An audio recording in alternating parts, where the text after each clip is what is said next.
Shalom, haleluya, selamat pagi Bapak Ibu Saudara yang dikasihi dan yang diberkati oleh Tuhan Yesus Kristus.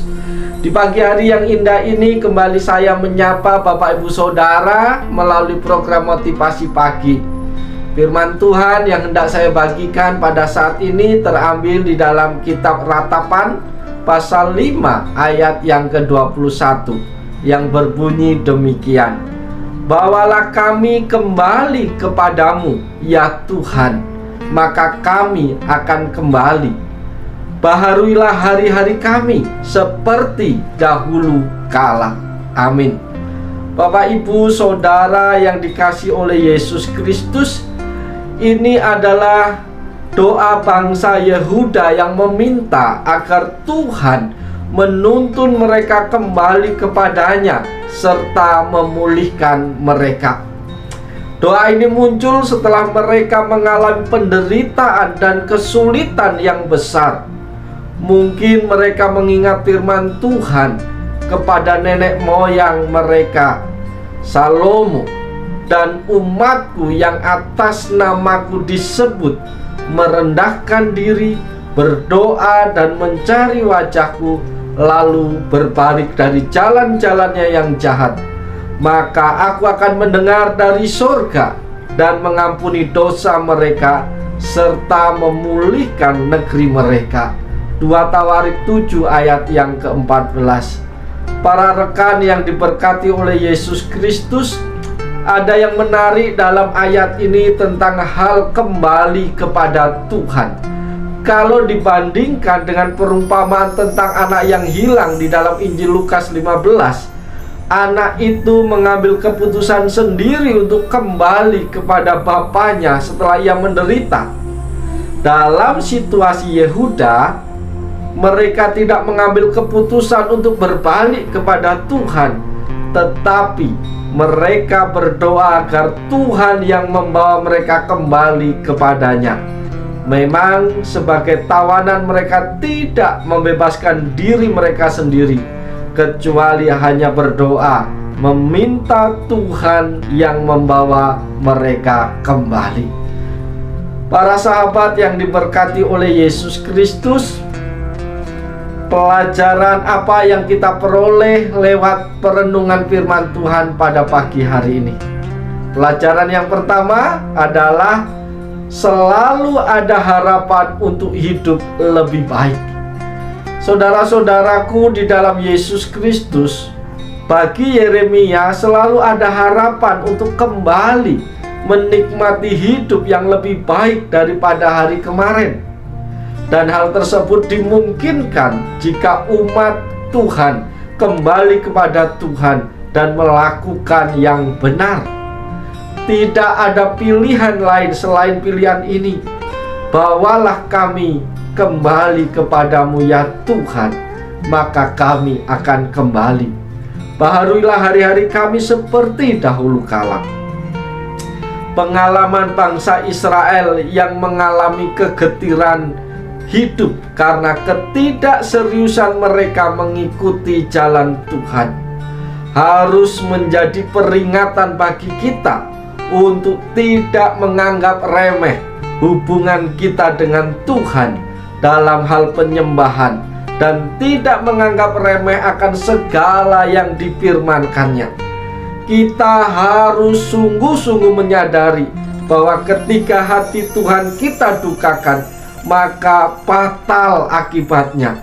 Tuhan tidak bermain-main dengan penghukumannya, sebab setiap orang akan menerima akibat dari apa yang diperbuatnya. Sahabatku yang dikasihi Tuhan, itu pelajaran pertama yang kita peroleh. Pelajaran yang kedua yang kita peroleh di pagi hari ini adalah sediakanlah waktu untuk Tuhan. Sahabat-sahabatku di dalam Yesus Kristus, oleh karena itu luangkanlah selalu waktu untuk datang kepada Tuhan. Luangkan waktu kita untuk berbicara dengan Tuhan dalam doa-doa kita. Luangkan waktu kita untuk bersaat teduh, membaca, merenungkan firman-Nya. Luangkanlah waktu kita untuk sejenak berdiam diri, berpikir apa yang sepatutnya kita lakukan kepada orang-orang yang akan kita jumpai dalam kehidupan kita sepanjang hari ini.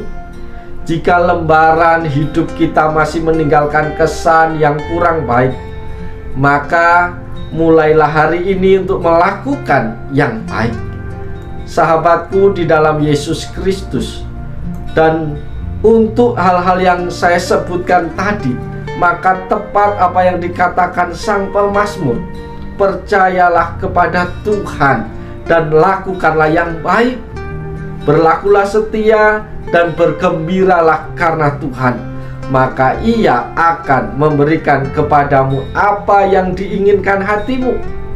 Serahkanlah hidupmu kepada Tuhan dan percayalah kepadanya, dan Ia akan bertindak. Ia akan memunculkan kebenaranmu seperti terang dan hakmu seperti siang.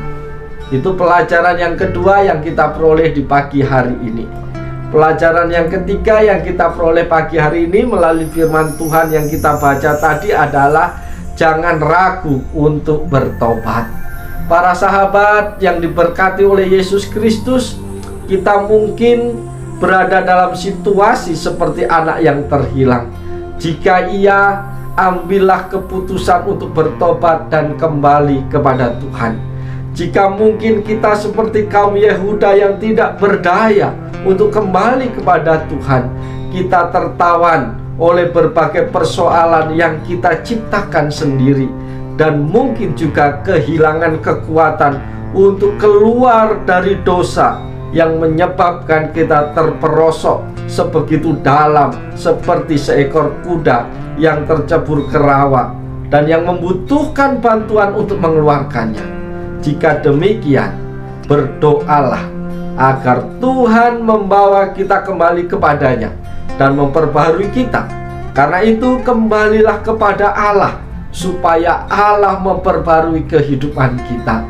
Para sahabat yang diberkati oleh Yesus Kristus, lewat kebenaran firman Tuhan ini kembali kita diingatkan ketika kita sudah jauh meninggalkan Tuhan, ketika kita sudah terlalu lama meninggalkan Tuhan. Mari timbulkan dalam hatimu kerinduan untuk kembali kepada Tuhan. Kalau kita tahu jalan yang kita tempuh adalah jalan yang tersesat, mari kembali kepada jalan Tuhan, supaya hidupmu diperbaharui oleh Tuhan, supaya hidupmu dipulihkan oleh Tuhan. Oleh sebab itu, apa yang membelenggu hidupmu saat ini, para sahabatku? Apakah dosa-dosamu? Apakah kebiasaan-kebiasaan burukmu? Apakah adat istiadat? Apakah hal-hal yang berbau dengan kegelapan, okultisme, kuasa-kuasa roh jahat? Berdoalah di dalam nama Yesus supaya Tuhan putuskan setiap ikatan itu, sehingga kita menjadi orang yang bebas, menjadi orang yang merdeka untuk kembali memberi waktu kita untuk memuji memuliakan Tuhan, untuk bisa menaikkan doa-doa kita, supaya kita bisa bersekutu bersama dengan Tuhan setiap hari. Oleh sebab itu, lewat firman Tuhan ini kembali kita diingatkan, jangan ragu untuk mengambil keputusan untuk kembali kepada Tuhan, untuk kembali bertobat, mengakui segala dosa pelanggaran kita, supaya Tuhan perbaharui kehidupan kita. Oleh sebab itu, selamat pagi, selamat bekerja, selamat beraktivitas. Lakukanlah yang terbaik untuk Tuhan, maka Tuhan akan menolong memberkati engkau. Jangan biarkan kau berjalan sendirian sepanjang hari ini. Izinkan tanganmu dipimpin, dituntun oleh Tuhan, sehingga setiap langkahmu hari ini senantiasa diberkati oleh Tuhan. Selamat pagi, selamat beraktivitas. Tuhan Yesus memberkati kita semua. Salam.